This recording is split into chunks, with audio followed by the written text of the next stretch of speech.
a new iPhone, a new Mac, a new processor, a new iPad, and a new display. What do you all have in common? Stick with me and let's see what's going on in this week in tech.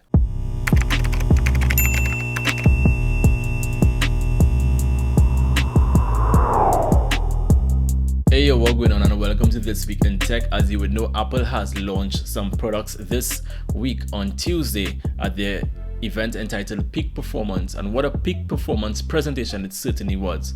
We are here to dive deep into it. Let's see what they had to offer. Alright, so Apple launched their new iPhone SE 2022 and it has a new A15 Bionic chip and 5G cellular connectivity. The thing about it is that it has the same body as the iPhone 8, right? So I'm not too sure exactly. I believe that I should have done something a little more different this time with the iPhone SE, seeing that it is considered to be a special edition iPhone. However, it is marketed as their cheapest iPhone. So if you're looking for something that you really want to start getting into in the new Apple ecosystem, you can consider this new iPhone SE. The iPhone SE, seeing that it still has the same form factor as the iPhone 8, that means it carries the Touch ID and not the more modern Face ID on the 11, 12, and 13 iPhones. It comes in at $429, a $30 increase from its predecessor, which was $399, and you can get it in Midnight, Starlight, and Product Red. Oh, and you'll remember the Midnight Green iPhone 11 Pro? Yes, this is one of probably the best iPhone colors that they have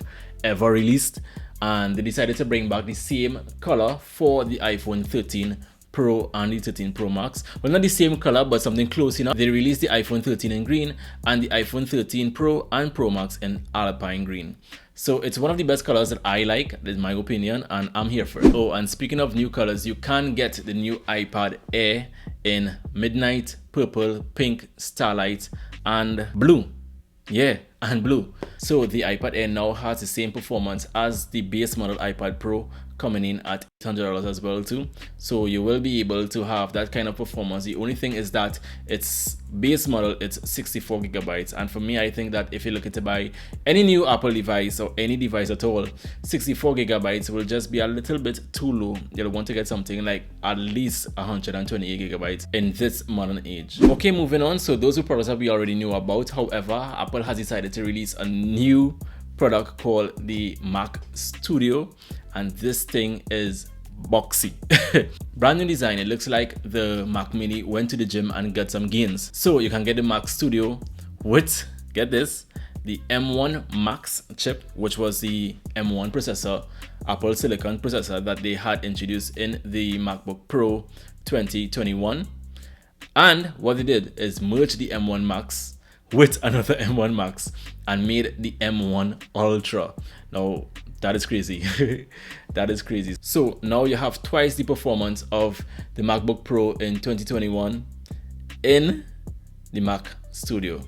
The Mac Studio with the M1 Max processor starts at $1999, and you can get the Mac Studio with the M1 Ultra base model starting at $3999. So this is really dedicated to all the creators, anybody who likes to create anything at all. I mean, this is a overkill.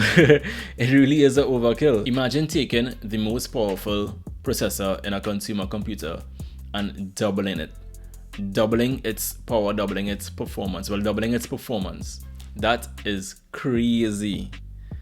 That is crazy. That is really, really crazy. So for those of you who are into video editing, cinematography, videography, photography, coding, all these different types of high performance related tasks, this is really dedicated to you. And if you are looking for something that is a little not as high performance as that, they still have the Mac Mini and the M1 MacBook Pros, which is also available on the Apple website for purchasing. And along with the Studio Mac, they have also launched the new Studio Display. It's a 27-inch 5K display with camera and audio built in as well too. 14.7 million pixels, 600 nits of brightness, and the sleekest looking design ever. There are two options to this display. You can get the standard glass display for $15.99. Also, the nano texture glass display from $18.99. Alright, so that's it for Apple event peak performance. They really bring out a certainly high performance products, and I am more interested in the iPad Air.